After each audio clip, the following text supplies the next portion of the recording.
comment est organisé le tournoi Poto TKI? Qui vous accompagne dans cette aventure? Bon, d'abord, je tenais à remercier le maire sénateur de la ville de Soubré qui est à mes côtés. Sa présence Mhm. fait déjà une grande chose et c'est synonyme d'une disponibilité pour sa population. Je tenais à le remercier. Sinon, il faut dire que le tournoi a été pris en charge par M. Doumbia Ladji. Et déjà, c'est une très belle chose. Une très belle chose, en tout cas, nous constatons cela sur le terrain. 30 équipes engagées et avant les quarts de finale, vous offrez 8 jeux de maillot aux 8 meilleures équipes. Oui, oui. Pourquoi? Bon, comme j'étais disant, le tournoi Maracana se joue chaque vacances. Voilà, il faut permettre aux jeunes d'innover et d'avoir de nouveaux équipements. Raison pour laquelle je me mets à la disposition. Et il faut tenir que M. Barthélemy, il a eu 30 équipes qui ont eu chaque quartier des logos en leur nom. Et je les ai fait confectionner. Et aujourd'hui, nous sommes à l'étape des demi-finales. Le tournoi se déroule parfaitement bien. Nous ne pouvons que remercier le Tout-Puissant. Le tournoi se déroule parfaitement bien. Quel est le retour des jeunes avec vous? La jeunesse vous dit quoi? Quel est le message qui vous revient après cette organisation? Mais il faut dire que cette jeunesse-là, elle est plus que fière. Parce qu'aujourd'hui, voir un natif de la ville de Soubré aller et revenir et prendre les choses en main, c'est un temps ça peut démontrer à cette jeunesse-là qu'on peut partir de rien et devenir quelque chose. Et il faut les épauler, il faut les soutenir. Tout ça, nous avons qu'un seul objectif, c'est la ville de Soubré.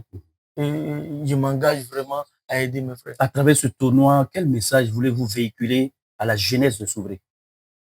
D'accord, à travers ce tournoi, il faut dire d'abord, sans la paix, rien n'est possible. Aujourd'hui, nous vivons dans une Côte d'Ivoire de paix et il faut conserver cette paix. Cette paix doit être très durable. Aujourd'hui, nous sommes à la porte des élections. Il faut demander à chacun savoir-faire, chacun garder. Voilà.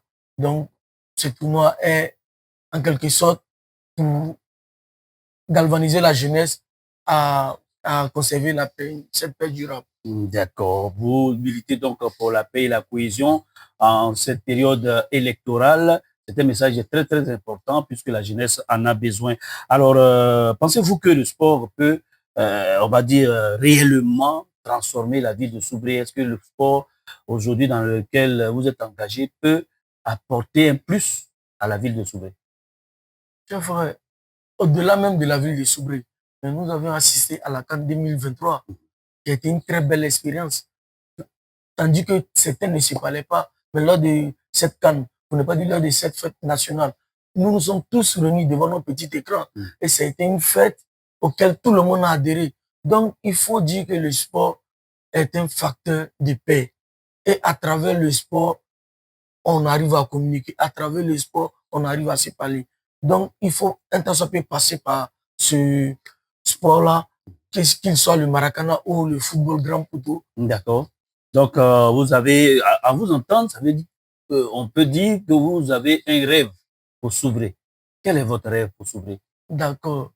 Bon, le rêve que j'ai pour Soubré, voir les enfants de Soubré vivre en amour, voir un Soubré prospérer. Ça, ce sont les rêves futurs. D'accord, les rêves futurs, voir s'ouvrir prospérer, les enfants s'ouvrir s'épanouir et se tenir main dans la main pour la paix et la cohésion, surtout que le développement en dépend. Avez-vous rencontré des obstacles ou des incompréhensions? Si oui, comment les avez-vous surmontés? En tout projet, en tout progrès, il y a des difficultés et il y a des obstacles. Mais avec la bénédiction des parents et des dévanciers de cette même ville-là, bon, j'arrive toujours à m'en sortir. Et c'est le plus important. C'est le plus important, vous arrivez à vous en sortir. Est-ce que après Abidjan, vous venez à Soubré, est-ce que à long terme, vous ne serez pas épuisé si vous êtes seul? Est-ce qu'il y a des gens qui vous accompagnent réellement? Parce que le rêve, quand il est grand, il faut aussi des personnes autour de vous. Est-ce qu'il y a des personnes tapis dans l'ombre qui vous poussent, qui vous encouragent à continuer à rêver et à réaliser ce rêve? D'accord, monsieur Barthélemy, il faut dire, je ne suis pas là, il y a personne qui me soutient financièrement. Mais lorsqu'on dit l'amour est grand, on n'arrive pas à voir les détours. Moi, l'amour est grand pour la ville de Soubré et je vais faire avec mes moyens jusqu'à arriver où je peux. Et je demande au Tout-Puissant de m'aider afin que j'arrive jusqu'à où je compte arriver. D'accord. En termes de partenariat, mécénat, communication, comment peut-on vous soutenir dans vos actions? Est-ce que vous aspirez, vous avez envie que des personnes viennent vous accompagner? D'accord. D'abord, je remercie d'abord votre structure qui est venue aujourd'hui à cette interview. Déjà, c'est déjà un soutien et c'est déjà quelque chose à me présenter. Mais apparemment, dans la ville de Soubré, plein de personnes ne me connaissent pas. Oui. Donc, je vous remercie déjà.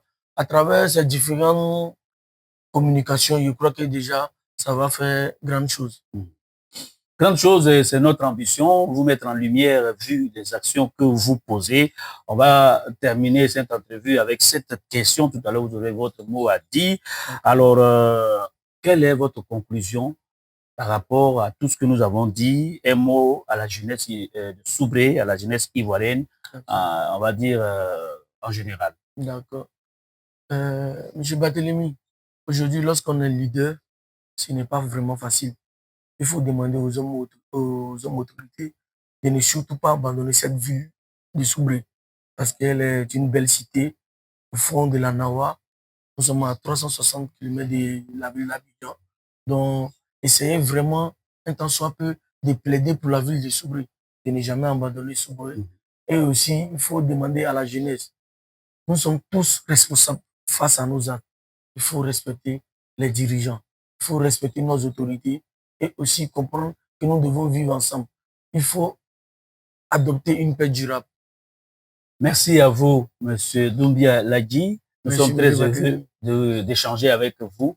Merci de nous avoir accordé ce temps pour, bien sûr, parler de vos activités et de tout ce que vous réalisez dans la ville de Soubré, en Côte d'Ivoire, parce que vous avez permis à Soubré d'être au Camp Tchéquin. C'est une fierté aujourd'hui et nous espérons nous prions que Dieu vous accompagne dans cette aventure avec le Pototikei, où nous sommes déjà aux demi-finales très bientôt. Amis et internautes, mesdames et messieurs, cette entrevue prend ainsi fin. Nous étions en compagnie de M. Doumbia Ladji, opérateur économique, le fils de Soubré qui s'est battu corps et âme pour permettre à Soubré d'être à la deuxième édition du Camp Tchéquin de notre ami Jonathan Morrison. Nous voulons vous dire merci.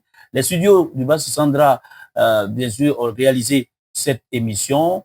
Présentation Barthélémy Badioli, Ivasi à la réalisation, au montage, Yoro, donc notre spécialiste en la matière. On vous retrouve très bientôt dans un autre numéro. À très bientôt. Au revoir.